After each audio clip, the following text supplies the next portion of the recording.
What is going on, everybody? Welcome into Cash It. I'm Howard Bender with, of course, Adam Ronis. How's everybody doing this week? So much going on. Fantasy baseball in full swing. The NFL draft. By the time you guys are listening to this right now, it'll be the night of the NFL draft in 2023. NBA playoffs are cruising. NHL Stanley Cup playoffs are cruising. It's a nice time to be a New York sports fan for the long time, for a first time in a long time, for a little while here, where all the sports are aligning somewhat nicely for everybody. So I'm hoping Adam's in a good mood. Adam, are you in a good mood today? Yeah, I would say so. There's no reason to not be in a good mood today.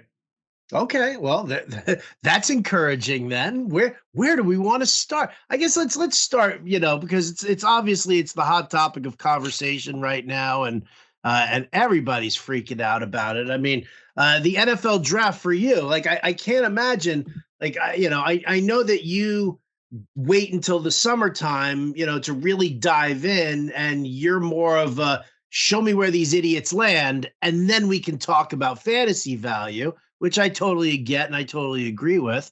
But I mean, as a Cowboys fan, you got to be pretty intrigued about what could happen. Yeah, I mean, obviously, they've actually done a pretty good job over the last few years of finding talent in the draft. I think they have multiple needs to fill, as many teams do. So I'm interested to see what they do.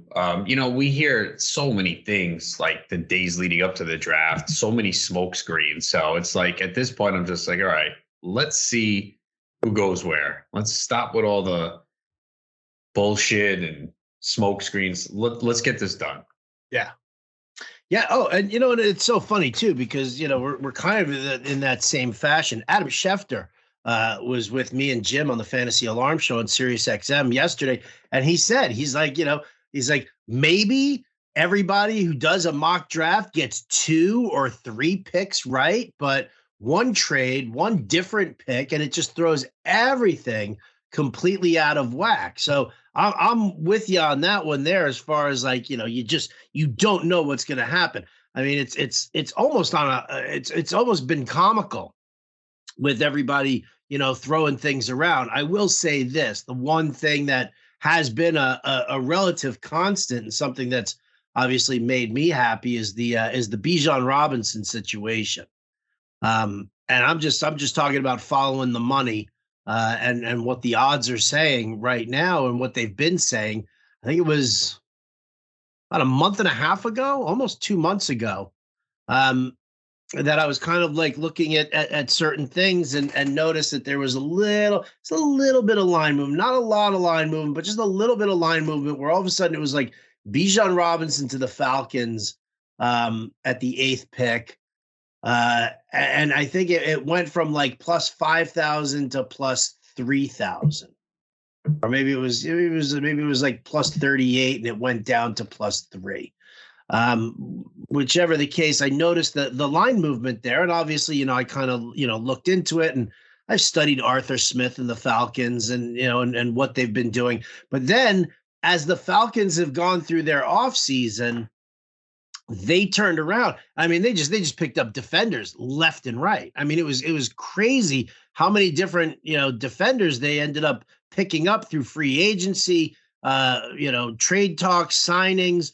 And then the last one, of course, was the big deal that they made with Detroit for Jeffrey Okudah to help solidify that. So they do all these things on defense. And I mean, the last time I looked, Bijan Robinson to go to the Falcons was at like plus 200. So I'm kind of, that's the one that's literally, I mean, with the exception of, who are the Jets going to take, that Bijan Robinson to the Falcons pick has been the only thing that's been like really prevalent on my mind, because I could stand to win some money here. Yeah, it sounds like he's going to go in the top 12 now. I know we see running backs kind of get devalued over the years. Teams are getting smarter, but he's just this immense playmaker that I could see going in the top 12. Atlanta's definitely a possibility. I think any of those teams, maybe from 8 through 12, could take them potentially. Yeah. Oh, I think definitely. I think 8 through 12 is definitely the range. I mean, I think if somebody really, really, really wants, I think, and that's the thing, if somebody really, really wants them, they're going to have to move into that 7 spot because everything's pointing towards the Falcons. Everything is. And I mean, listen, that's not a lock, but you have to figure that if you're a GM and you're like, man, I really want me some Bijan Robinson, like that, like the 7th pick would be the target pick that you would have to trade up for. I don't know if anybody's, really willing to do that. I was looking at Will Brinson from CBS. Yeah.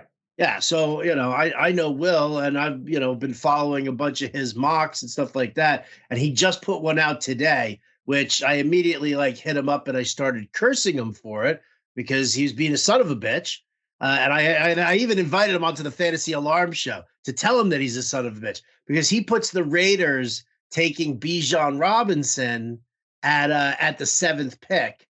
And, and the rationale is obviously it's tight rationale too. It's like Josh McDaniels. Everybody forgets it. When Josh McDaniels was running Denver's draft, he, made that move for no Sean Marino. He loves his running backs. Josh Jacobs, still has yet to sign his franchise tag and wants to see what kind of, pieces and components and shit like that happens. And then, even if he doesn't sign the franchise tag and they just let him walk, Bijan Robinson's a guy you can build around. So he had decent rationale for it, but I'm really hating that move because I hate good rationale for shit that goes against me. Yeah, I would be surprised if the Raiders took him. I think there is a good shot Atlanta does. Yeah. What about your Cowboys? The big rumor for them is Michael Mayer, the tight end. Do you really want to go tight end there in the first round? Not really, man. I think they're okay with what they have at tight end.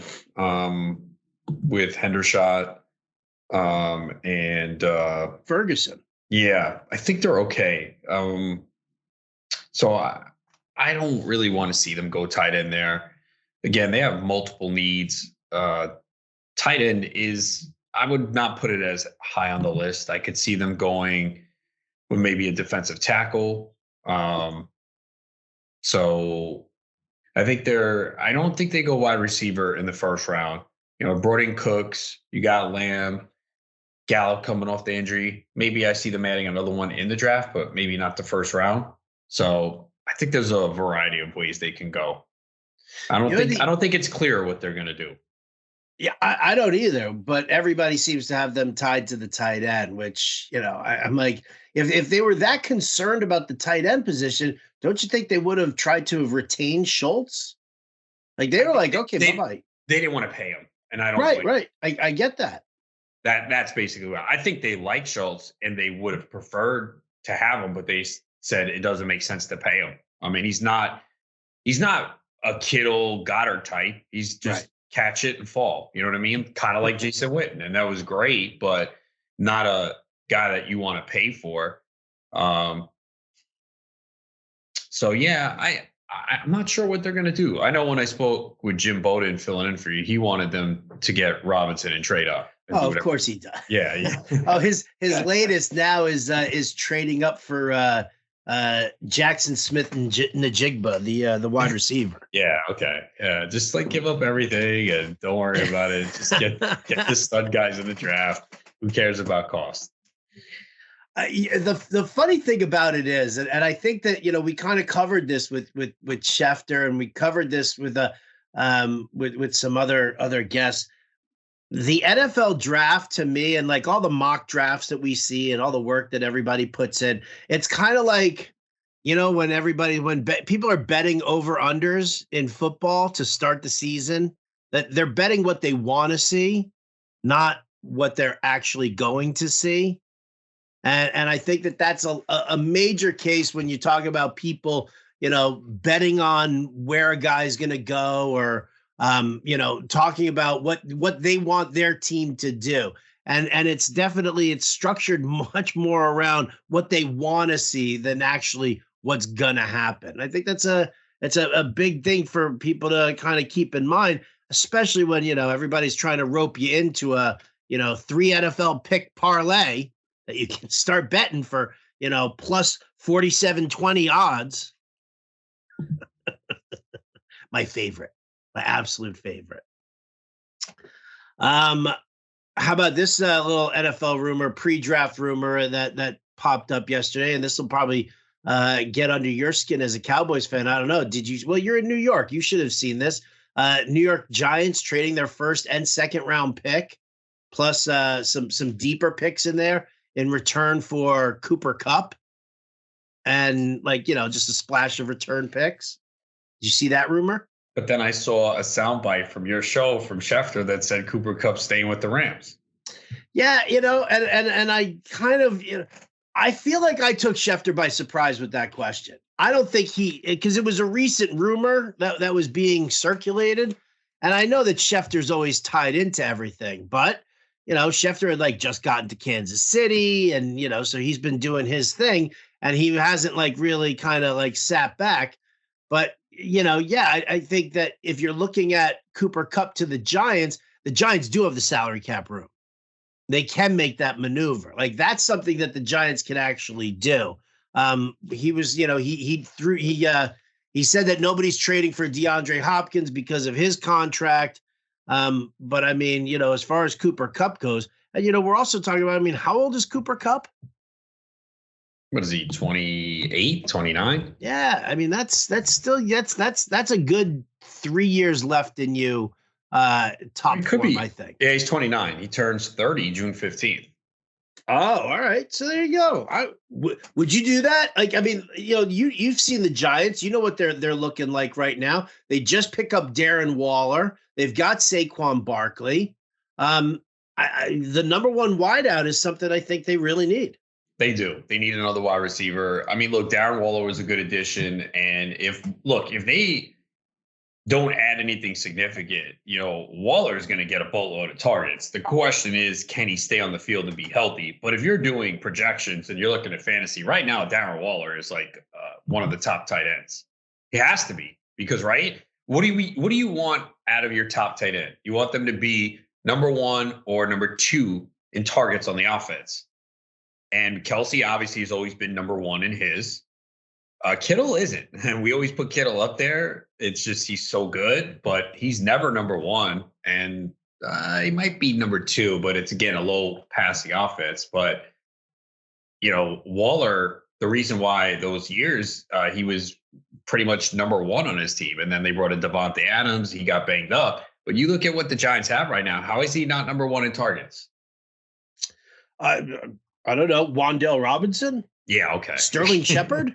Yeah, guys will be out with injury in week 4. Well, you remember, the medicals on Kenny Golladay, they thought that was great. Everything was fine. Well, I hated that. Sorry. I hated it so much. I'm like, you're bringing in a 27-year-old big body receiver for Daniel Jones, who was not the most accurate. He obviously got better, but Jones was a guy. See, with Golladay, Stafford loved to throw the ball up to him. He didn't care if he was covered. I knew Daniel Jones wouldn't do that. And plus, Golladay fell off, man. He got paid. He's coming off that hip surgery. Yeah, and got paid, and it clearly wasn't happy there, and the coaches weren't happy with him. Crazy to me that it still happened. But obviously, yes, a different regime taking over with Dayball. I thought was obviously the move they needed to make and whatever. But yeah, I agree with you. I think as it stands right now, Waller is probably the number one target on that team. But because of his health concerns, you can't go into the season with that. You just you can't. You have to. No, you can't. You can't. As a Cowboys fan, I think you can. Yeah. Well, then I hope you fucking take a tight end with your first pick, and I hope he busts. Yeah, I hope he good. Can't wait for that. Can't wait. The only reason why I have a glimmer of hope for the Cowboys, the NFC is so bad, bro. It is so wide open. The AFC is so top heavy, and you look at the NFC, and it's yes, San Francisco's really good. We got to see about their quarterback situation. Philly will be good again, but they cannot repeat at the dominance they had last year. They're going to have a difficult schedule. And I'm not saying Dallas is going to get there because you could say, well, Dallas does this shit every year. They have talent and they never do shit. So I can't argue with that. But it's better to be in the NFC where it is still pretty open. Oh, it's much more wide open in the NFC, and and the official move of Rodgers to the Jets There you go. You got to be ecstatic. kind of helps solidifies it. I'm not ecstatic. Okay. I think we've already had this discussion because we knew this was coming. Right. My take on you're a Jets fan, so I'll let you go. But here's my take: they don't need Aaron Rodgers to be the Aaron Rodgers MVP level. They just need a competent quarterback. They don't need him to be great. I know they gave up picks for him, but this defense was one of the best in the NFL last year. And they did it with the quarterbacks, whoever it was, putting them in bad positions because they couldn't move the ball down the field. Is Rodgers what he was years ago? No, he definitely fell off, but he's still solid. And they have weapons on this team. So to me, now your counterpoint is going to be, well, is it good enough to win a Super Bowl? My guess is probably not, just because of the landscape of the AFC and some of the other quarterbacks. But the bottom line is the Jets are now in the conversation, at least. At least there's some optimism. So that's the way I look at it. They don't need Rodgers to be the MVP. No, they don't. But dude, sixth best odds to win the Super Bowl now with the deal official. Sixth best. They're now also plus 250 to win the AFC East, and they're like plus 700, which is the fourth best odds to win the AFC conference. I feel like that's a bit of an exaggeration there based on it. I get it. They don't need Rodgers to be the Rodgers of the MVP world. I tell you where my big hang up is that, I don't think that Rodgers brings them to the Super Bowl. I don't. I like what we've got going on. We could get stronger and better if Aaron Rodgers teaches his eventual replacement. I don't know if that's Zach Wilson or not. We're going to have to wait and see. I had Bob Wischusen, who does the play-by-play for the Jets. I had him on the Fantasy Alarm show the day that the trade got finalized to talk about it. And the one thing that he said that kind of got me a little, ooh, you got to picture Fensty doing that. Ooh. The one thing that he said that kind of got me for that was that Aaron Rodgers actually likes Zach Wilson. He's probably going to go in there and put his arm around the kid and just be like, all right, listen, I don't know how long I'm going to be here for, but if you want to learn from me, watch and pay attention, and maybe just set up some like one-on-one time, just like, all right, let's, watch film with me together, or whatever the case may be. That's what I want to see, because while Aaron Rodgers, I don't think takes us to the Super Bowl, a year or two into the going to the playoffs is something that'll help the rest of the team even more so. And that maybe we have a little bit less, a little bit more of a seamless transition at quarterback when Rodgers does go away. Like that's been the thing for me, is that I know that Rodgers isn't, whether, he would have to be MVP Rodgers in order to bring us to the Super Bowl. So my expectations is make it to the playoffs, hopefully win more than one game.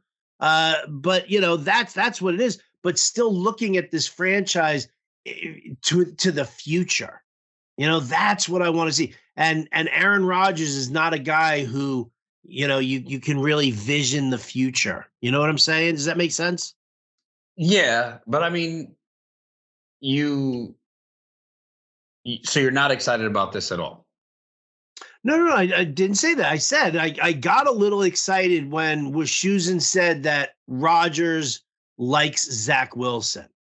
Like if he's looking at Zach Wilson as, all right, you're just going to sit behind me and you're going to watch, and you've got a decent skill set, but I'm not going to fucking mentor you. Like, we're not best buddies, but I'm going to try and finish out, my career here with the Jets, and you can learn along the way. If there is an opportunity for Zach Wilson to learn behind Aaron Rodgers, then I'm in for that. And then I'm much more excited about the the landing spot because of how it should elevate the entire team. Okay. Well, I'm going to give you a bet right now Oh, that can get you rich. Okay. Oh, really? Yeah. The Super Bowl exact results: Jets to beat the Lions plus 19,000 on DraftKings. You going to do it?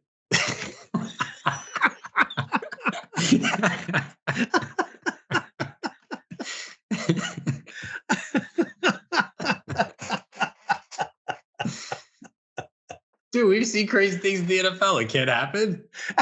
Can you imagine a Jets-Lions Super Bowl? No. Oh my God. I mean, that's just funny shit right there. Plus 19,000. Yeah. I'm surprised that the odds are that good. Jets. Okay. I thought you were gonna give me like a real serious play here. Gotcha. Jets to beat the Giants in the Super Bowl plus 40,000. Oh, well, see, now you're speaking my language here. If Cooper Kupp goes to the Giants, well, I guess I would have to bet that. You put $1,000 on that, you win 401,000.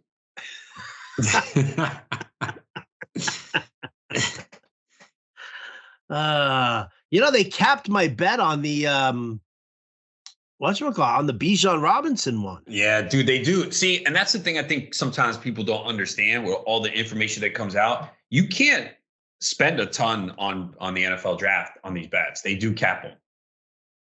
Yeah, I was literally only able to place a $40 bet. I just tried to put $100 on it. Yeah, nah, they're not going to let you, man, because they know that information can leak out and that's why I'm always wondering, like, these reporters with inside info, why don't they just freaking make a huge bet before? But there's a reason why you can't get rich doing these. They're going to limit you on things of this nature. Yeah, well, risking $40 to make 1,200, that puts a smile on my face. I'll be okay with that. What is it at right now? You said it changed, right? Oh, yeah, it's at like plus 200. Okay. Yeah. Didn't I say this a month or so ago? I think I did. I know I've been talking about it on the show. I've been talking about it on the show because, as the odds, like, as all the pundits now are like linking Bijan Robinson to Atlanta, all of a sudden Bowden's like, holy shit, this could really happen. I'm looking to see so how come I'm not seeing him here in the top 10? Oh, minus 110 to go in the top 10. Oh, see, look at that. That's dog shit, man. Yeah. Draft position or pick number. So you pick. Wait, so did you pick 8 or to the Falcons? What was the bet? The bet was pick 8. Okay, so if there's a trade and he goes pick 8, you win. If there's a trade and he still goes pick 8, yes, I win. Yeah. Okay, so it's just pick 8 plus 200 on DraftKings Sportsbook right now. You're right. So yeah, and that's the favorite. Nolan Smith plus 250, Van Ness plus 380, Stroud plus 600. So that is the favorite for pick 8. That's still not bad. Plus 200 if you think it's going to happen. Yeah, I mean, but they'll again they'll put a $40 cap on your bet, like they did today. Of course. What's that? I said, of course. And then even so, some of these promo free bets that they have, they've been capping me at $10. It used to be $50. And now I can only bet like $10. I'm like, really? Why? Look, to me, that's messed up. Sportsbooks should not be capping anyone. Yeah, I mean, again, I get it for the prop market. I like this type of stuff, right? There's so much just inside info sliding out there and stuff. Right. Yes. This I understand. But I've seen, people who are successful in sports betting, they do get capped at these books. I think that's fucked up. I think it's fucked up too. I don't really know. I mean, it's a business like anything else, and they obviously have the prerogative to do it. It's not the fucking Wild West, and you're not putting 10 grand on every single pick. And I'm sure that there are people with that kind of money that'll do that and just destroy the book. So they kind of have to, for that sake. so that us, the little guy, can lose all of our money. Right, and keep going back. We can deposit as much as we want. You know what? You've been losing too much. We're not going to let you deposit today. That's never going to happen. Things we'll never see in this world. Oh, we need to do a whole show on that. Things you're never going to see in this world. Man, if we did that show 10 years ago, I bet you there were things we said we'd never see that we are seeing now. That's how fucked up the world has become. Such as? There's so much shit. Oh, come on, there's got to be something. It doesn't even have to be sports related. 10 years ago, we're doing a podcast. We will never see a period where there's no sports. Never happened. But that's actually true, because even during COVID, people were still we were betting on Russian table tennis. Okay, but the major sports, we'll never see a shutdown of the major sports. That there will always be one of the major sports on at some time. I never thought that would happen in my lifetime. I never even considered it. I was like, oh shit, really? What am I gonna do? Dude, when you think about what was back then versus like what happening now, like, yeah, all right. So none of us see COVID coming, right? I mean, unless you're, I don't know. I'm sure Nostradamus. Bill Gates saw it coming. Did he? Did he predict the COVID world? Oh no, he created it. No, it wasn't him. It was the guy who invented Zoom. Yes, because the stock blew up and everyone needed it. Yep. Right, that guy. That's the dude who's behind the pandemic. But I mean, yeah, if you sit there and you fucking look at certain things, and I'll tell you what, and I'll put it like in relation to my lifetime, right? And not even this is zero political, folks. Zero political. There are no pros, cons, anything like this. I'm not taking a side. What I'm saying is that I don't think that I had any kind of an appreciation back in 1980 of understanding what it was like having an actor, a famous actor, elected president of the United States. Like, to me, it was just, I only knew Ronald Reagan as the governor of California. I didn't really, I'm sorry, I wasn't, whatever, 10 years old watching Bedtime for Bonzo. Who gives a shit about black and white movies when you're a little kid and everything's cartoons? So, but like Reagan ends up as a movie star. He ends up being president of the United States. I didn't have that kind of appreciation for it then. And now you look at it like Trump, who's, basically just turned into a TV star and kind of a caricature of himself, but being like that big time business mogul in New York, who, you and I being from New York, we watched the rise of Donald Trump to then have him, like as the president of the United States. Like I kind of think back, I'm like, man, what was everybody talking about back in 80 when it happened with Reagan? So, yeah, I guess, it's like that kind of thing, though, that it was in the realm of shit that you never thought was going to happen. I never thought there'd be that worldwide pandemic. I never thought there'd be, Donald Trump in office. I never thought. What's that? That's a good one. Like 10 years ago, Donald Trump's going to be president someday. Yeah, okay. Yeah, right. I would have been like, get the fuck out of here. Trump's going to be president. The dude's making too much money. Dude's making too much money off of his fucking TV show. Yeah, and Kanye West going to be president too. Maybe that happens. You know what? 10 years ago, if you told me that Kanye West was going to become crazy, I don't know if I would have bought that. I'm like, come on, man, educated man, real smart, like the music, boom, and then he just went nuts. I don't know. Is that like the Kardashian infusion? Is that what did it to him? Probably. Or is he just fucking crazy? No, I don't think he is. You don't think he's crazy? No, I think the media is portraying him that way.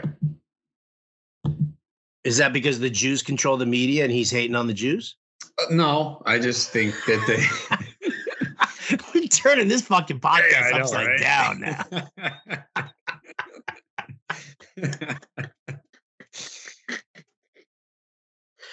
Sports? Who gives a shit about sports? We're talking life. We talking life. It is life. Listen, that's the beauty of this shit is that's a fucking life lesson. Everything's a fucking life lesson. What else? 10 years ago, if I told you that sports would be legal, gambling would be legalized throughout the United States, would you have bought it? That was more reasonable than anything we've discussed so far. But yeah, no, I didn't really think about it. Didn't think so. What about electric cars? That I could have seen. You could have seen that. Yeah. I mean, I don't know what year the Jetsons took place, but come on. I mean, did you really think to continue to deviate off this path? Think about this right now. What year is it, Adam? 2023. When you were growing up, all right, and it was the 80s and the 90s. How far away did 2023 actually seem to you? Oh, extremely far. Man, it is crazy. I have these discussions with people. The older you get, man, the years absolutely fly by. And people have told us that. It is no joke, man. I feel like 30 was like 5 years ago. It's not 5 years ago for me. Okay. So the years just fly by. Even like everything since COVID, bro. Like that feels like it was recent. That was 2020. We are 3 years removed from it. Like the years just fly by, man. But I think it's a lesson that you really have to appreciate every moment. And I think I saw something about this recently with about hours, how much we work and the years we retire. Like we work all these years to enjoy retirement for what? And it is kind of true. You really have to, and it's difficult for us, especially what we do in this field, covering multiple sports and now with sports gambling going on every day. But you do have to take some time out to appreciate, enjoy life. And it can be difficult, man. It can be difficult when you have a tireless work ethic and you enjoy what you do. You kind of don't look at it saying, oh, yeah, well, I like doing this. I like watching sports. I like gambling. So it's not a big deal. But it takes a lot of time. And then it takes time away from, doing some of the things you want to enjoy outside of sports, which might not be many things for me. But no, I do like I do like things outside of sports. A lot of people don't think so. And I know you do, obviously, with music and fish and everything. So we all have things that we like outside of sports. But I think we're just some of us, not a lot, have this tireless work ethic that helps us be successful. And we can lose sight of enjoying things in life. I think I've become better at it over the last year or two. And I don't know if COVID was the reason why, or just getting older and realizing, hey, you don't know when things can be taken away, that you do have to try and enjoy things in life. Well, you're now opening up. You're headed down a very treacherous path. Why? Because now, I mean, listen, I've had arguments with both my general practitioner and my therapist about all of this shit. Because, you hate when I start talking about death. Oh yeah, because you feel like you're gonna die and you want to any day, and you are living till 90. I have said it numerous times. Okay. You can go back to this podcast. I know. Howard Bender is living to 90 years old. No, you might he's not like it. He's definitely not. He's definitely not. Okay. But here's my thing. Is if I take you out, and I'm not going to do that. Even if you pay me, I'm not going to do it. Or if you commit suicide. And we don't want to discuss that here. But am I not like just slowly doing that anyway by not bro, you're the opposite. You're eating right? No, you don't give a shit. You're going to eat whatever you want. And you're one of those people it doesn't affect. You can just gobble butter in a cup right now. Oh my God. Were you hacked into my webcam yesterday? Yeah, I saw you with that butter in your cup. You're like, all right, I want to get out of here. Let me just drink this butter. Maybe it'll stop my heart. I took a bath in that shit. You're one of those people that says, I don't want to live long. I want to die. And you're going to live till 90. So you better prepare financially to live to 90. No, I'll tell you what, because here's the thing. And this is the argument that I'm having, because, my GP is like, dude, you got to fucking lose weight. I'm like, yeah, I know. But the problem is that I love food. And I love junk food, and I love snack food. I don't buy that. Wait. And I hate exercise.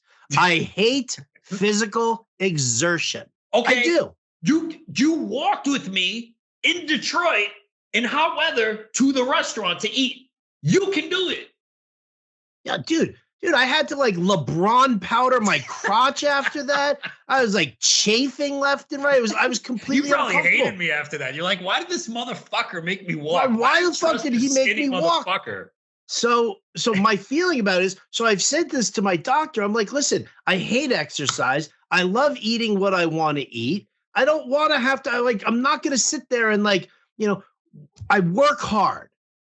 Okay. And I try to do a good job at my job. Why can't I, for the rest of my time, because I am closer to death than I am to birth, why can't I just do whatever the fuck I want, eat what I want? If I don't want to exercise, I don't exercise, whatever the case may be. Because listen, what have I've lived a phenomenal life. I've found love. No. I've got great friends. Like this plane it's all been very, very good to me. And I've had a great time doing it. So why do I want to get down on myself, both mentally and physically, about my weight?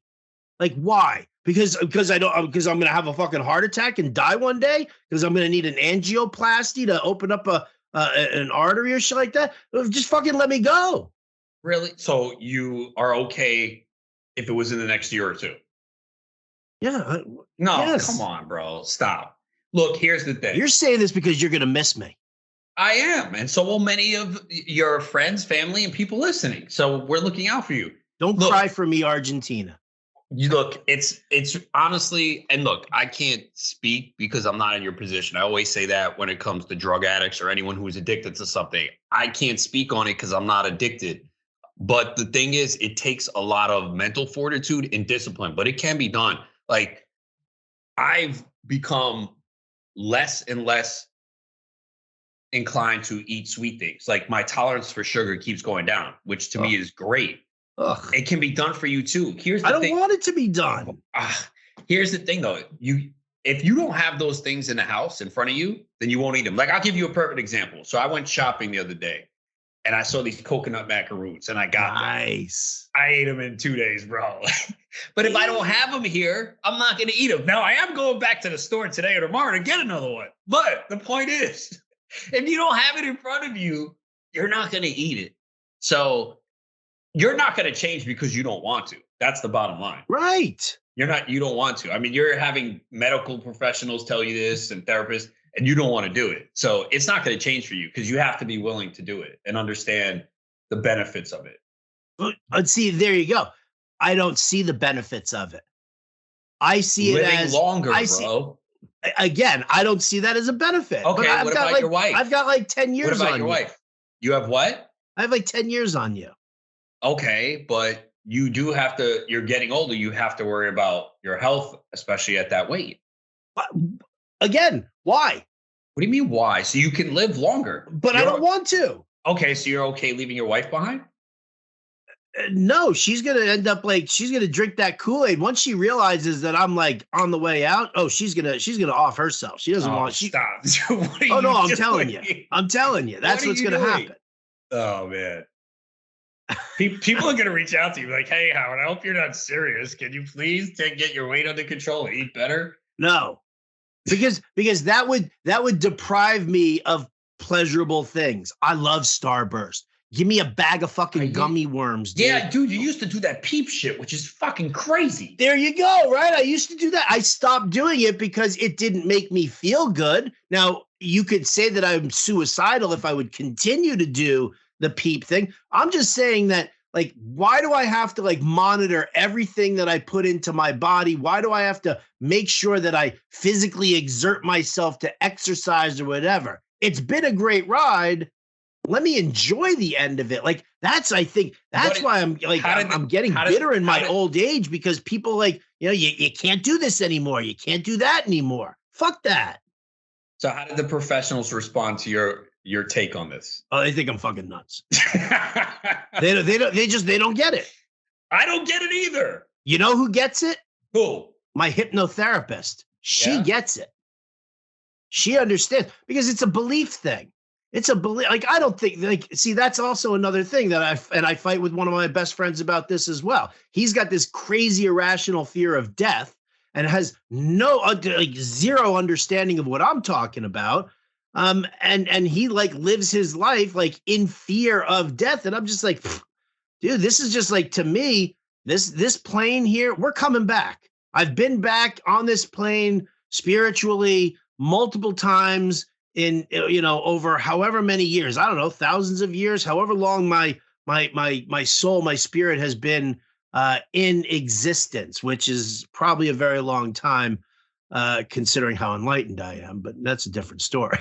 So wait, But you work they hard. don't get it. But my hypnotherapist understands my way of thinking and doesn't just dismiss it as me being like, I just want to fucking pig out and not exercise. Well, I guess they're doing it to kind of support you in a way. Or maybe support themselves. Like, does a doctor really want to treat a guy who just doesn't give a shit about whether he lives or dies? Then I would figure they would give you medication. Oh yeah, they're all trying to give me medication. Of course, dude. that's because they, it's a Oh, business. dude, I could be taking a litany of pills right now. It'd be ridiculous. Ridiculous. Like pharmaceutical reps would be lining up in front of my house right now. They should be. Here you go. Don't tell them. So you work hard to eat whatever you want and smoke weed. I work hard to eat whatever I want and to smoke weed. Thank you. You just summed it all up. You just summed it all up. And you know what? I'm pretty good at my job. So booyah. There it is. Adam, you just summed it all up for me. Whatever makes you happy, right? Whatever makes me happy. Whatever makes me happy is different from whatever makes you happy. No It's doubt, different from whatever makes anybody else happy. I'm saying it really doesn't take a lot. If you don't want to completely turn around your health, fine. But it doesn't take a lot to walk every day for a little bit and to try and eat something a little healthier. That's all. I'm not saying completely get rid of all the grease and the burgers and whatever else you like, but you could take steps to at least improving it. Like walking is good for you, man. Walking is definitely good for me, and that's not a difficult, daunting task. It really is. Isn't it also for not even just weight, your knees, your joints as you get older? Like, do you want to be do you want to be one of those people? I mean, I know you don't like really to travel much, but I'm sure you want to. Do you want to see, how those people can barely like move and it's a struggle to go anywhere? You don't want to be like that. Well, no, but I don't go anywhere really, with the exception of going to a fish show. And there you go. I'm fine with that. I don't need to go anywhere else. Okay. Yeah, you're not a big traveler. You want to be my personal trainer, Adam? Is that what it is? No, I'm probably the wrong guy for that. But I just, you know what it is? I need somebody to come over to my house every day and say, let's go. We're going for a walk right now. Really? Like, I need somebody to push tell me that I have to do it. Really? Yeah. Oh, wow. Okay. Yeah, I don't like, I don't understand the motivation of it on my own, because like you said, what's my motivation? To lose weight. And why do I want to lose weight? Well, I mean, my wife's not fucking leaving me. Right. And I'm not, at this age, really? And lack of income, I'm certainly not attractive to a lot of young girls. If there was a threat of your wife leaving, then you might lose weight. No, dude. If my wife left me, right, well then fine. Then I could just complete it and just have the shut in and just, do whatever I want to do. Let somebody come and like, I'll be the star of my 800-pound life or whatever it is, that you want to do for me on that. But man. Yeah, no, there's no reason to. All right. Well, I've already said it numerous times and it's documented. We have an audio, but you're living till 90. So you better figure out a way to be well until 90, because you got a lot of years left. Yeah. The only way that I'm going to be around when I'm 90, dude, is if you weekend at Bernie's me. You grab like Red Rum or one of your other buddies, and you guys just start schlepping me around. We can't drag you around. We're going to need freaking professional bodyguards to Bernie was not that big. Yeah, you could stick me into a wheelchair and just push me. That's a good workout for you. Man. I'm telling you, man, I've seen this before. I worked with a guy and the guy ate fast food all the time. And he's probably in his 70s now, and he's probably healthier than me. It's just shit like that happens in life, man. You just can't explain certain things. You've seen it, right? You've seen someone who's been smoking for 50 years. They're fine. You see like people eating like garbage, eat whatever they want, and they live long. And then you see people eat healthy, dying early. Like, you can't make sense of this shit sometimes. Exactly. You can look, my whole thing is for me, I just want to try. Like, some people like, why do you walk so much? You're trying to lose weight? No, I'm just trying to be healthy and active. We work from home. And I didn't realize it till a few years ago. I'm like, shit, not moving around a lot. Walking is good. It keeps you healthy. It's good for your mind. So like right after this podcast, I will take a walk. Yeah, right after this podcast, You're gonna fucking eat a triple cheeseburger. I'm gonna go eat a fucking burrito. No, I'm actually, it's funny. The problem. It's salad day for you? It's a salad day. Sophie was at the grocery store with my wife the other day, and we were like, we like plan out our meals when we go shopping. And so we're like, all right, we're gonna do this tonight, this tomorrow. She's like, hey, how about big salads one night? I'm like, ugh. No. I mean, if you really want to, we can, but no. So how about I'll make patty melts on the grill? Oh, okay. So let's do that. Yeah, you don't have to twist my arm for that one. See? All right. I guess we should probably deviate back to some sports. Yeah. Just a little slice of me and Adam. See, that's the beauty of this fucking podcast is that, yes, we do sit here and we talk sports, we talk betting and everything like that. But more importantly, this is real life shit too. This is, everything's all kind of consumed in the whole thing. This is, if you're listening in on somebody's conversation at the bar, this is what Adam and I would be like if the two of us were sitting at a bar. Although I wouldn't be drinking that much and I'd be going outside to hit the pipe for a little bit every 2 seconds. Then come back in and eat. Oh, yeah. Right? Did you order some chicken fingers? Thank you. Get me some chicken fingers and some fries. I'll be right back. I'm going to go smoke. Oh, shit. All right, let's get back to some sports here. Let's talk. How about some NBA? Can we talk some NBA here for a little bit? First thing tomorrow, everybody's going to be like, damn, look at that. The Knicks beat the Cavs in 5. I don't think that happens. I think Cleveland wins games 5. I thought this would be a long series to begin with. Donovan Mitchell has really got to step up and have a big game. He's been pretty pathetic the last 3 games. He opened the series with 38 points. He's had 17, 22, and 11 since, shot 27.8% from the field. So, these have been some kind of ugly, low-scoring games. Uh-huh. Neither team broke 100 in game 3. The Knicks barely got over 100 in game 4.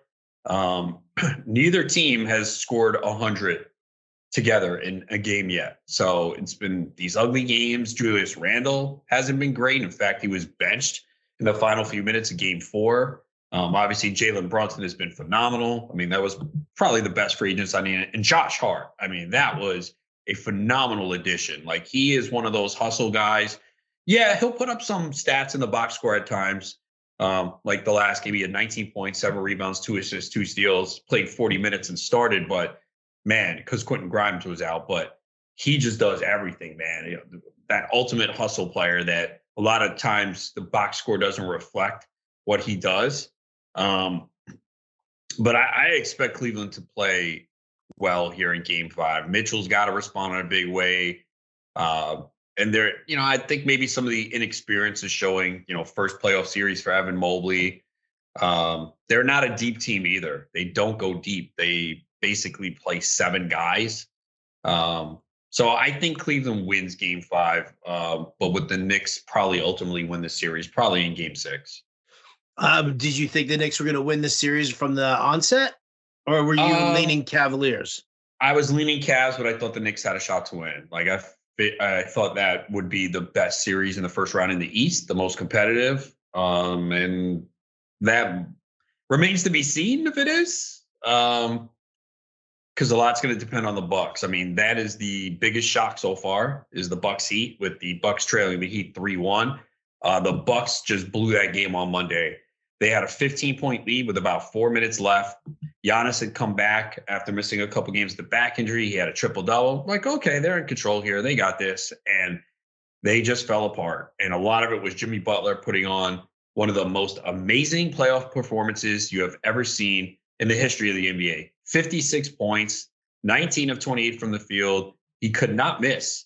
It was just amazing because, you come down the stretch, you're down 15. You need a bucket. You need to stop. You need a bucket. You need to stop. You need a bucket. And they were getting it. And it was just sitting there like, holy shit, how is this happening? So what happens, right? Because, I like the Bucks were my pick to win the championship. So you're like, well, how is the 1 seed struggling with the 8? Well, Miami has playoff experience. And then you got a stud like Jimmy Butler. So what happens when you have an upset, right? You need outliers to happen. So we saw, you had Giannis getting hurt. So, okay, fine. You got a superstar sitting 2 games. Then in game 3, because they won game 2 without Giannis. Then in game 3, they go to Miami. And what happens? Miami shoots lights out from 3-point range. So they had that. And then Jimmy Butler put on a historic performance with 56. Right. So they've had a couple of things go right for them. Now, here's the crazy part. So after the Heat lost on Monday, I said, okay, what is it going to be for the Bucks to win this series in 7? Because I see them coming back. I mean, I don't see them losing game 5. They're 12-point favorites. Don't see them losing that. Obviously, the key is game 6. They go back to Miami, win game 6. I think they come home and win game 7. So what odds am I getting? Plus 125. I was like, what are you fucking You're only getting plus 125 right now for Milwaukee to win the series against Miami. I actually think it's now plus 115. Let me double check. But yeah, I was stunned. Now, wow. I understand. Again, one of the reasons why they do this, and this is what people need to understand, is it becomes a liability for the books. You know this, whether it's the Yankees, the Lakers, there are certain teams the public's going to bet on. Now, the Bucks are not really a public team. They have Giannis. But the thing is, people are going to be like, oh, wait, the 1 seed with Giannis, and they have 2 of the 3 teams at home, and the Heat needed a historical Jimmy Butler 56-point game just to win? Yeah, I could see them coming back. So it's plus 115 right now. I mean, the Heat are minus 140 to win this series, and they're up 3-1. I mean, it's just like there's no value there betting it, And even betting an individual game tonight, you're not getting value because, again, this is for Wednesday night. You guys will be hearing this after the fact. So if the Heat win, disregard everything I said. I told you the Heat would win. If they don't, like I said, the Bucks are going to win this in 7. But the Bucks are minus 610 on the money line. So it's crazy, man. Like I felt like this is reminding me of the NCAA tournament where it's kind of wide open, where this flaws with every fucking team right now. Think about it. We have the number 1 seed in the East down 3-1 in the first round. We have the number 2 seed in the West down 3-1 in the first round. It's just injuries have played a big part as well. But yeah, it's wild right now.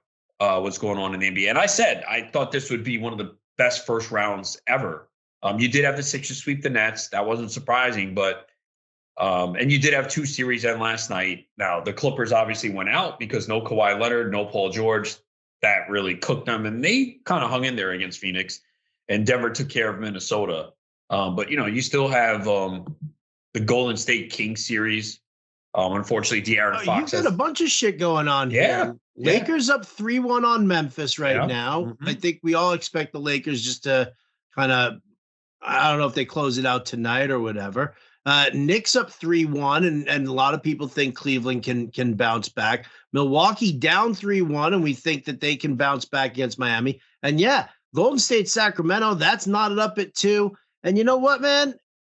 Boston's up 3-2 against Atlanta, but they're going into Atlanta on Thursday night. So that was pretty discouraging for the Celtics last night, even if they win this series, because Philadelphia is waiting for them, and Joel Embiid has this PCL injury. So the more opportunity you give Philly to rest, it's not good, because this series potentially, if Boston would have won last night, it might have started Saturday, because I know the Denver Phoenix series is starting Saturday. So you're giving, the the opportunity for Philly to rest and let Embiid try and get healthy, which again, we don't know how serious it is, but to me, it doesn't sound good. I don't think he's going to be 100% for the series. So Boston blew a big opportunity. You know, DeJounte Murray was suspended for Game 5, but again, Trae Young went nuts in the final few minutes, hit that big three to lift them to victory. So yeah, it's been a really good first round. That Sacramento Golden State series is just absolutely tremendous. And I just hope De'Aaron Fox's finger injury doesn't affect him. They originally listed him as doubtful. They said he's going to play. It's on his non-shooting hand. But man, that series has been great. Such good basketball to watch. And I mean, Game 5 is pivotal because I think if the Warriors win, the series is over. If the Kings win, it's not over. I know Golden State has been awful on the road this year, 11-30, but the Kings have got to win Game 5. The pressure that's on the Kings tonight is immense because if they lose, they have to go to Golden State to keep their season alive. A team that doesn't have much playoff experience, that's I don't know about that. So really pivotal Game 5 that I think the Kings have to win. I definitely think the Kings have to win on this. I mean, you know, I'm here in the Bay Area, so I get all the local sound bites and all the stuff that comes with it. You know, off of it. That yeah, I wish I was more of a basketball fan, I guess. I mean you know, know, I'm like, you you know, because I'm like splitting my time between the draft, between baseball, and then I'm like, you know, the only thing that I have to like kind of sneak in there a little bit, and it's only a little bit, is some Stanley Cup playoffs. Yeah, and what sucks is the Rangers Devils 7:30 the night of the draft. Like, why couldn't they have this game tonight? They give them an extra day off. See, and you know, the funny thing is because I'm not broadcasting on Sirius XM and I'm not broadcasting on BSN either for Thursday night for the draft. So you know what I'm going to be doing? I'm going to go with one monitor is going to have the NFL draft and the other monitor is going to have the fucking Rangers game. Yeah, me too. Especially since Thursday, the only NBA game is Atlanta-Boston. So I'll pay attention to it. But I'm going to focus more. Let me see. What time is the Atlanta-Boston? I mean, do you really like watching the NFL draft? No. Yeah, really. I fucking hate it. Not really. I mean, I don't hate it. It's just, to me, it's nonsense because, you know, I mean, it's fun to see, you know, if a team makes a trade or something like that, then okay, you can follow it. You can follow it on Twitter, bro. They're ahead of the TV anyway. You don't really need to watch it. You don't need to watch it. I don't need the pomp and the circumstance. I don't need to see Roger Goodell up there. The interviews are useless. And if anyone says anything good, you'll find a fucking replay. And no one says anything good. I want to thank God. I'm blessed to be here. My parents. I want to thank my coach. I want to thank my girlfriend, who will not be my girlfriend after today because I'm a millionaire. Remember that? Because I went remember that CeeDee Lamb meme? Remember that CeeDee Lamb meme where the girl was looking at his phone? Oh, like, yeah. I remember that. Yeah. So, like, you're right. It's not.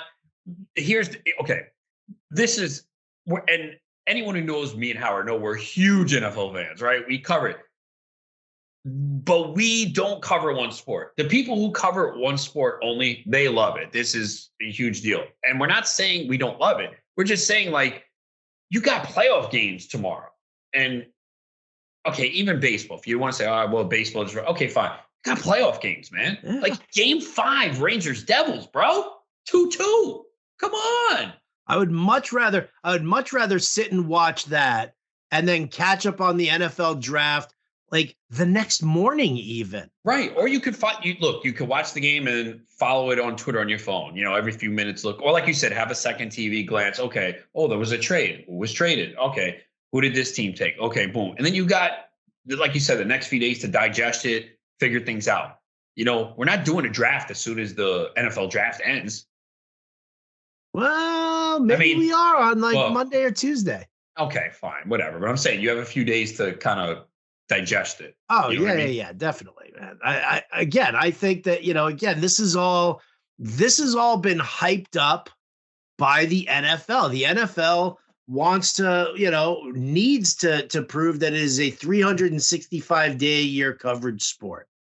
I don't think it is, but the NFL wants to show it. But because they've got the NFL draft now, and once the NFL draft ends, everybody who covers fantasy football now has fresh content to write about. They're going to all start doing 1 billion best ball drafts. And that's so it's going to kind of kick into some high gear, but that's going to be from what? From like for the month of May. Because you got to wait and see what happens with June mini camps, and you're still kind of analyzing things. But there's a lull basically. That nothing really changes all that much except for maybe and it doesn't even change because it doesn't change best ball ADP at all. Because that's the thing, is that there's rarely a story or something that happens between the NFL draft and the start of let's say August 1st. Let's say August 1st, it's like training camp. It's a big draft month. August is for fantasy football. But from the NFL draft to August 1st, how much really happens that really moves the needle that much? ADPs move, that. It does, but ADP usually moves with the news.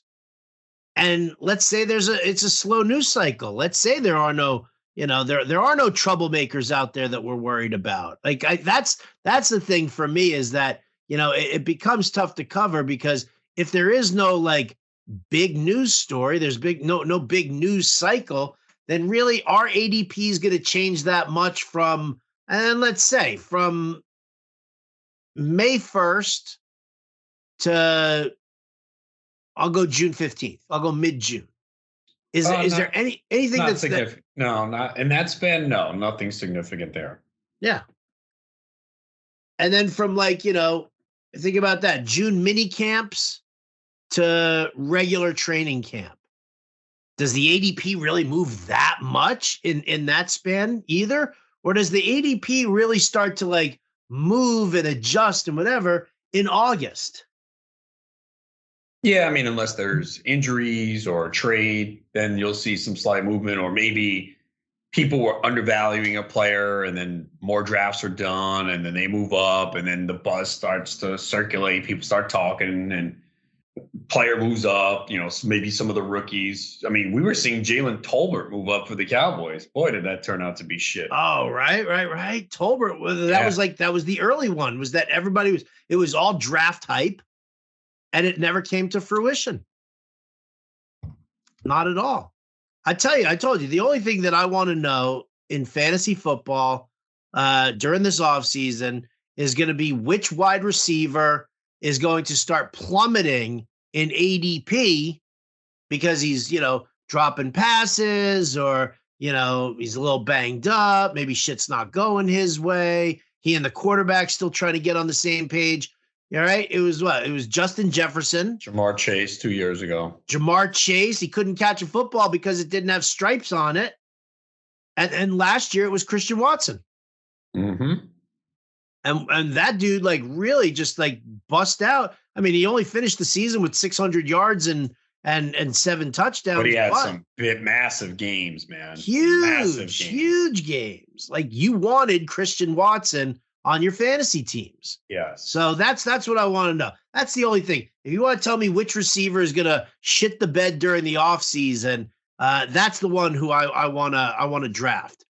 Super late round pickup and tell everybody else to piss off. Oh boy.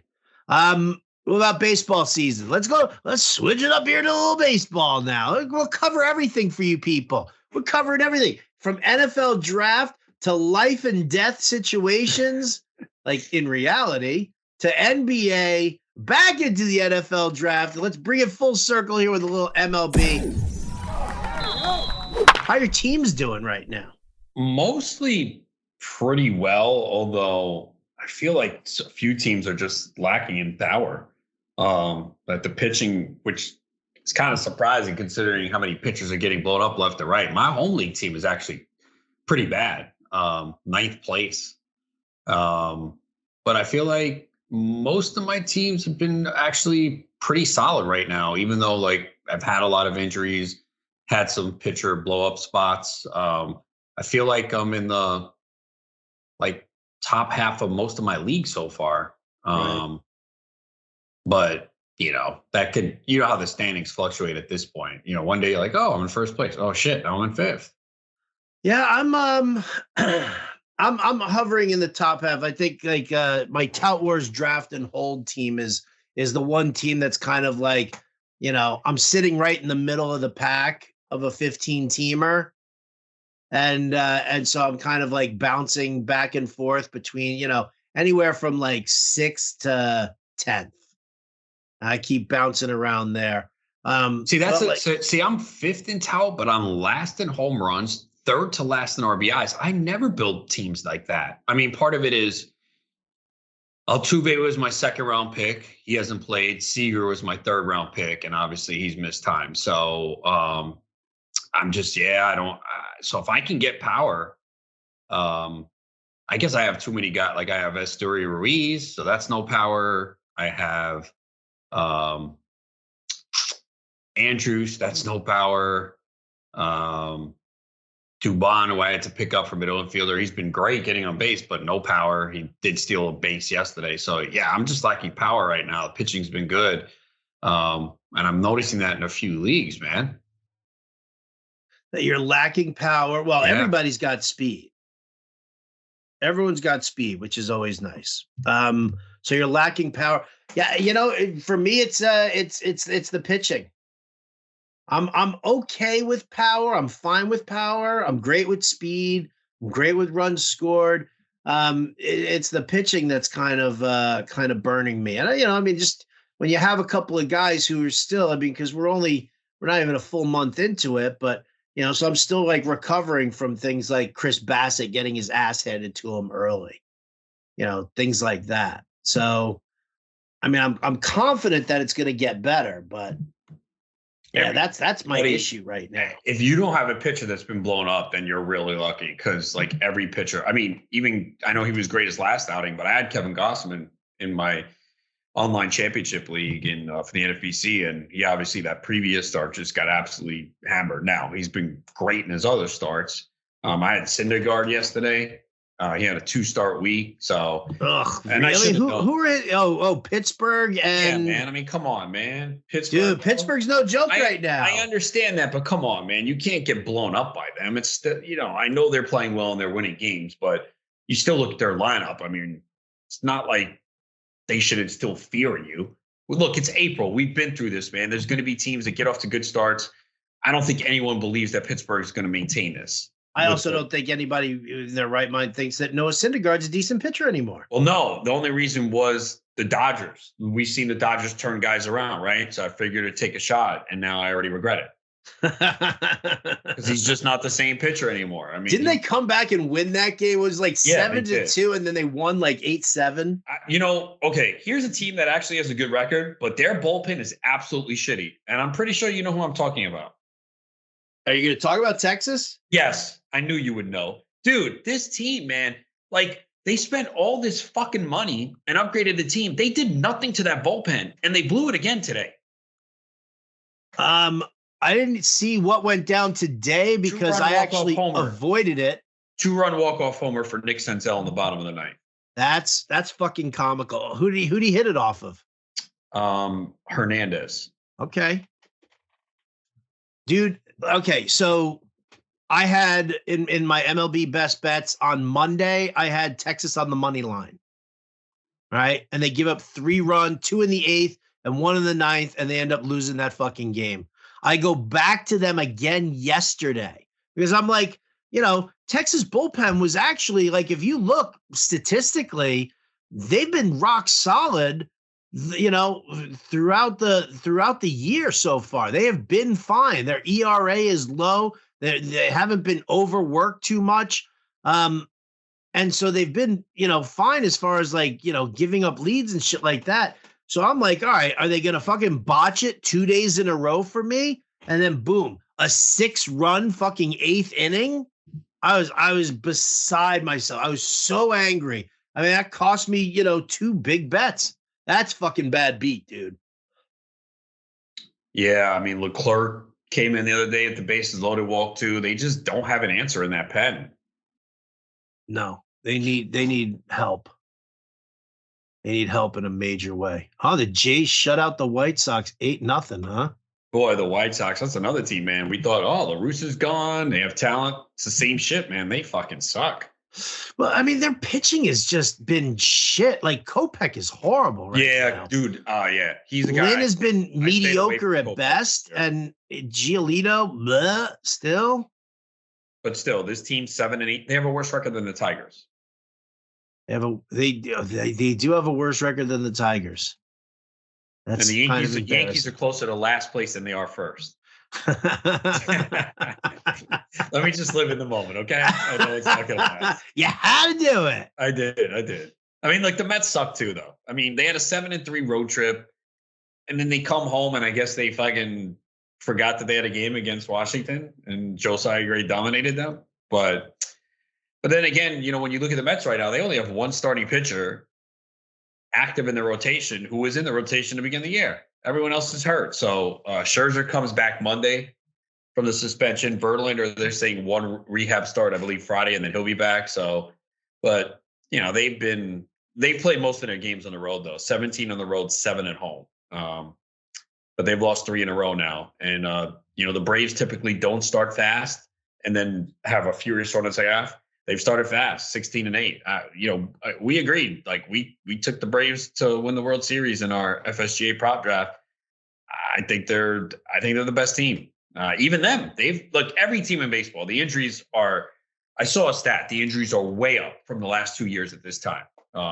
It's way up, and they've had injuries too. But they got freed back. Raisel Iglesias working his way back. Michael Harris working his way back.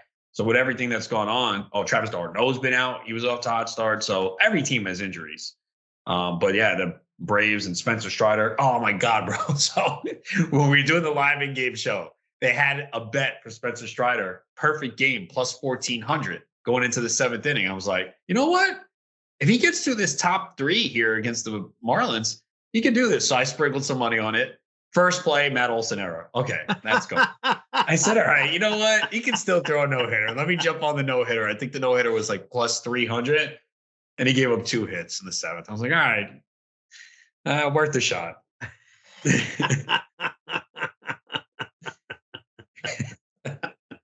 See, that's what it is, man. That's why I don't in-game bet. I don't do it because of all that kind of shit that happens. Dude, Bowman was giving me shit the other day because I was sitting there, I was talking on the phone. There was somebody was rocking a no-no in like the 7th. And I was like, and I started talking about it. And he was like, you can't talk about it. What do you mean I can't talk about it? Dude, we had the same discussion on in-game, man. Like these people who, like someone even said, blamed me. Like I tweeted out, I'm going to take Spencer Strider, throw perfect game of plus 1,400. And then when it ended, someone says, this is your fault. I'm like, yeah, it is my fault. I'm the only one who was talking about it. There was no one else. It was just me. Like, here's the thing. I don't mind people saying it on social media because it might alert you to it. There's so many games going on and we're good at keeping track of stuff, but you might not realize that there's a perfect game or a no-hitter. Don't you want to fucking know and tune in?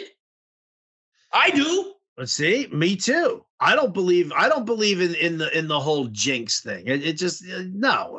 I'm sorry. How can you believe in it when there's thousands of people talking about it, and you're gonna randomly blame one of them who you see on your feed? What the fuck?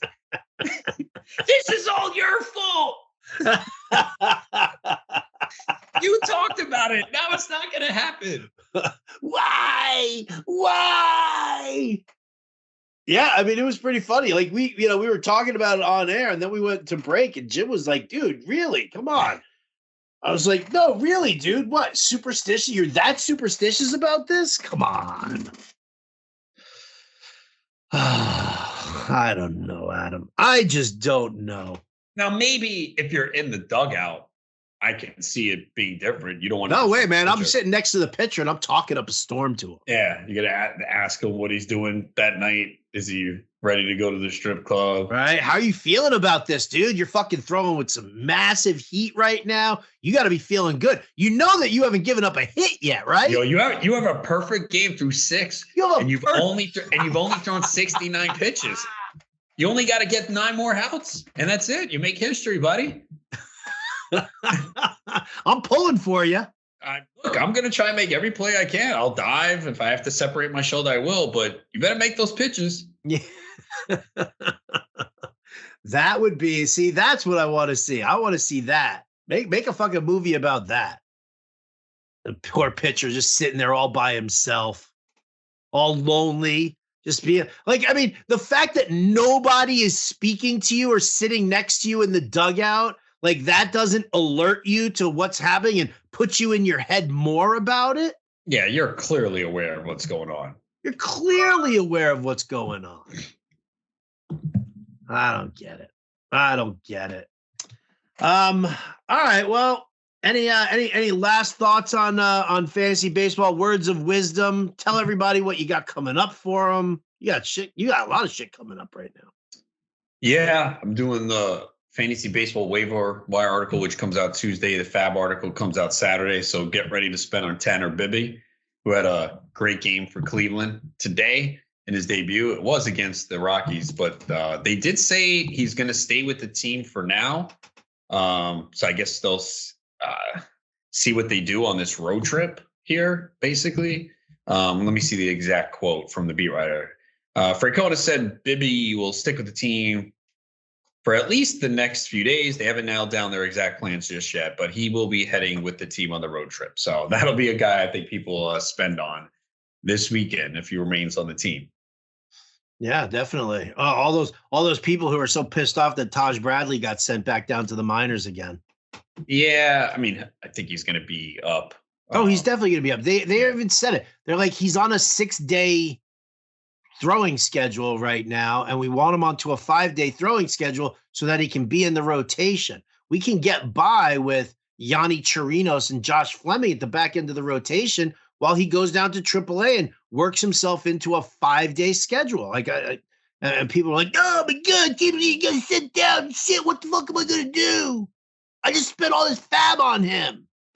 Yeah, you hold him. And then, of course, there were more injuries today with a lot of afternoon games. Kenta Maeda, back injury. Josh Young, hit by a pitch. The x-rays were negative. Javier Baez, hit by a pitch. George Springer, hit by a pitch. Judge stayed in the game, but I don't know if you saw, he had a very awkward slide in the third base. I saw it, and he stayed in the game. Right, and then tomorrow he's going to be out. Yeah, he'll take a day off. He'll have probably be like with like a bruised wrist or something like that. And Herman Marquez, an arm injury. So the injuries just continue to pop up. That's a blessing in disguise, dude. Well, no, it's not good if you pick on him in DFS. Oh, please. There's so many other guys that you can pick on. Who's the guy pitching for fucking Oakland tonight? Oh, the guy making his debut? Yeah. That poor son of a bitch. That team is just so freaking bad. Luis Medina. Yeah, but meanwhile, you know what, though? They've like fucked me on a couple of run line bets. Dude, I got to tell you, betting baseball this year, much harder than it was like now. Much harder than it was like last year or the year before. Like I start the season off well, and then I'll adjustments will happen, and and I'll take a couple of losses, but then I'll just get right back onto a nice little streak. Now I'm like sitting here. I put this in the article yesterday. Like for people who just like betting straight games and not diving into the props and all that other stuff. But if you look at it, here we go. Straight up money line bets for home and away teams are currently split 50.5 to 49.7% in favor of the visiting team. Favorites are ahead 61.7%, but we're really looking at, but we're not really looking to bet like a minus 275 money line. Over-unders are currently split 51.5 to 48.5% in favor of the over. And so, I'm like trying to find, where we can find some sort of value or anything. The only thing I found was like, visiting teams on the run line. That's a little bit more favorable, but even that, the books are doing a much better job of correcting and making it a lot more difficult for betting baseball this year. I got a simple solution for you. Just bet the Tampa Bay money line every day. Just the Tampa Bay money line every single day. They're 17-7 on the run line too. And you mentioned Oakland. As bad as they've been, they're 9-15 on the run line, which you're like, oh, that's bad. But like, I would have thought it would have been worse considering. I thought it was going to be like 2-20. I like 4 or 5, something really bad because they are horrendous, man. They are horrendous. They're 5-19. So the fact that they've covered the run line that many times is a little surprising to me. But they had 2 1-run losses against the Mets and a couple other ones, and obviously they won 5 as well, where they covered the run line because they've been underdogs in every game, right? They have to, right? They've been favored. Yeah. They've been underdogs every game. They're never going to be favored this year, no. Right? Oh, that's got to be a record, right? Probably. Nah, there's got to be one. I'm sure there's going to be a series where they're going up against like Kansas City, where they'll probably be favored. Home, or Detroit or something, and maybe they have the other team has like a shitty pitcher. That's something I'm interested in seeing. I want to track that. Oh yeah, we'll definitely keep tracking that. I'm tracking a whole mess of shit as I do this this article every goddamn day. You know what it is? You got NL Central, bro. They have 3 of the top 4 records against the run line. The Reds 16-9, Cubs 14-8, Pirates 15-9.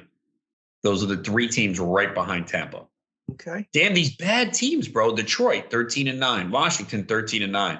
Those are on the run line. That's crazy. Yeah. How bad I think how bad is St. Louis, bro? What is wrong with this team? I don't know. 9-15. I thought they had one of the best all-around lineups. So did I. I picked them to win the fucking Central. I think a lot of people did. I think you either took them or the Brewers. Yeah. 100%.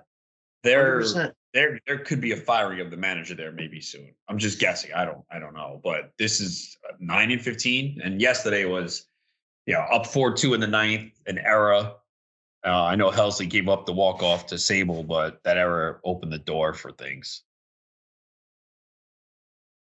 I do not know. I'm telling you, man, this is a very, very this is turning into, as bad as some of these teams are, like Oakland, like Washington, like Detroit.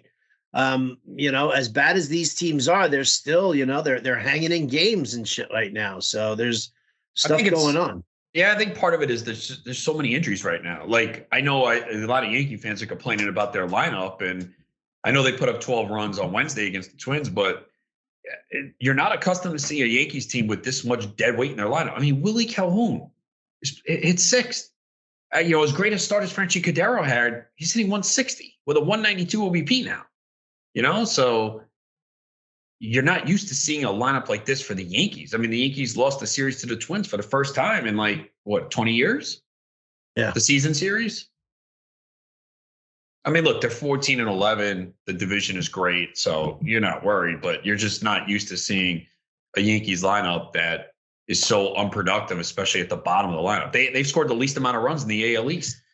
Yeah, it's a top-heavy lineup. Listen, you know what? San Diego's having that same issue right now. It's a top-heavy lineup. That was my concern with them. Like, everyone's like, oh, Padres are great. I'm like, okay, they have 4 guys at the top of the lineup, and it tails off after that. I mean, the Mets have the same problem, too.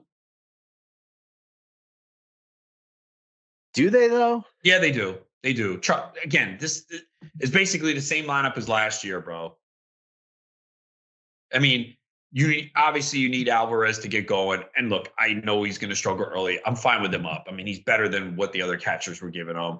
And Beatty obviously has gotten off to a little bit of a slow start. Again, I don't mind seeing him up. I want to see him there, but it's Alonso, Lindor, Nimmo, Marte. After that, it's a big drop off. Yeah, that's a tough thing with a lot of these lineups that we're actually seeing right now. Even Toronto. You're seeing like a lot of top heavy lineups, and all of a sudden it's like the 6, 7, 8 hitter, the 7, 8, 9 hitters are super weak. it's kind of it's a pain in the ass. You need that through and through lineup. Look at the fucking Angels. Who do they have besides Trout and Ohtani up there? Yeah, Ward and Rendon when healthy, but yeah, I mean, I thought the Cardinals had it, man, but they're just not hitting at all. I mean, they're trying to fit all these different guys in there. O'Neal's been sitting, and then. Well, that's what I think they need to do. I think they need to make a trade. Yeah. I think they need to trade one or two of these bats, these extra bats that they have. I mean, Jordan Walker's not playing now. And get a frontline starter. I mean, Jordan Walker's not playing. I know they talk about mechanics and all that stuff that they're working on with him, but, he's not playing. But, top to bottom, I thought they had a pretty good lineup. I think they do. I think they need to find a way to kind of harness this. And I would not be surprised to see Ollie Marmol lose his job if they don't turn this shit around. But I mean, take some of this, lock in that you've got O'Neal, Nootbaar, and Walker as your outfield, right? Trade Dylan Carlson to somebody who needs, do something like that, make a move that gets you just a better frontline starter because, Flaherty's unpredictable. Montgomery, I like. He's a good, solid number 2. But then you got what? You got Michaelis. Wainwright's hurt. He's Matt on the way sucks. back, but that's not. Woodford's fucking horrible. Yeah, they don't have enough pitching. I think that's their issue. But they're not hitting either. So they just have nothing going right. There's a lot of teams like that right now. White Sox off to a horrendous start. The Cardinals, obviously. I mean, the Angels only 500. Padres are disappointing at 12-13. Phillies are 11-13. They did it last year, though. Mariners 11-12. Dodgers are only 13-11, but they have everybody on paternity leave because they had some big ass orgy at the All-Star break last year. That's fucking crazy, right? They're all on paternity leave. Even Cody Bellinger, who's not on the team anymore. It's like, wait, I'm waiting for more guys to go on the paternity list over the next couple of days from the Dodgers. I think they're like, all right, we can't put all you guys on once, so we're going to have to spread this out here because people are going to be like, start investigating what you guys did over the All-Star break, and we don't want to be responsible for that big orgy. Big orgy. Now I'm going to have to do some investigating. Who do we know that we can kind of get in on that information and find out about the big Dodger orgy? At the All-Star break last year. Who threw the orgy? I want to know who threw the orgy. We know some of the participants. We need to know more. I like that. See, there you go, Adam. Now you're leaving us wanting more. You're leaving the show here today with everybody wanting more. We want to know more about the Dodgers orgy at last year's All-Star game. I like it. I like it a lot. All right. Well, that's going to do it for us here on the show. Big thank you to everybody, as always, for liking and subscribing.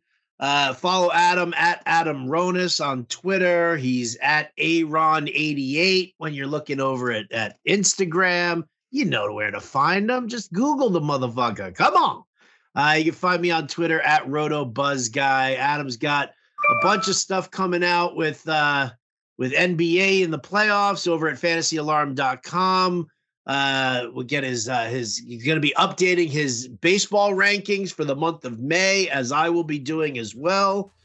So there's a lot of shit going on here. And then maybe we'll talk next time about how this NFL draft actually turned out. And we'll actually have something to talk about it besides speculation. Bijan to the Falcons.